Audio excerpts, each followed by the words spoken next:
নিজেই গড়ছেন বিশ্ব রেকর্ড, নিজেই আবার তা ভাঙছেন। সুইডেনের আমান্ড মন্ডো ডুপ্লান্তিসের কাছে বিষয়টা নেহায়েত ডালভাতি হয়ে গেছে। পোল ভল্টে প্রায় নিয়ম করেই বিশ্ব রেকর্ড গড়ছেন তিনি। এবারও তার ব্যতিক্রম হলো না। মঙ্গলবার বুদাপেস্টের এক অ্যাথলেটিক্স প্রতিযোগিতায় ডুপ্লান্তিস লাফালেন 6.29 মিটার। এতে নিজের আগের রেকর্ড ভেঙে নতুন ইতিহাস গড়লেন তিনি।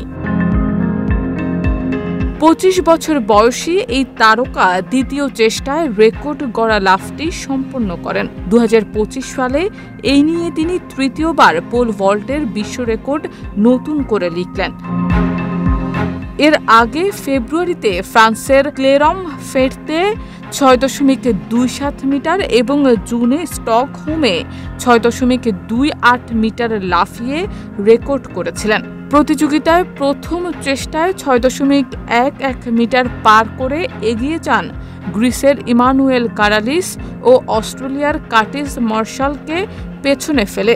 এরপর 6.29 মিটারের চেষ্টায় এক পা ও পেট দিয়ে বার ছোঁয়া হলেও সেটি পড়ে যায়নি। তবে রেফারির সিদ্ধান্তে লাফটি বৈধ ঘোষণা হয়।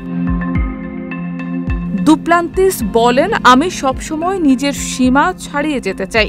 আজকের দিনটি আমার জন্য বিশেষ।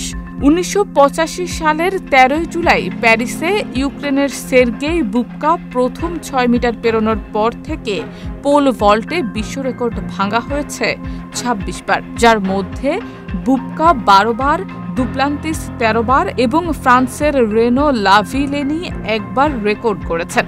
যুক্তরাষ্ট্রে জন্ম নেওয়া ডুপ্লান্তিস প্রথম বিশ্ব রেকর্ড করেন 2020 সালে।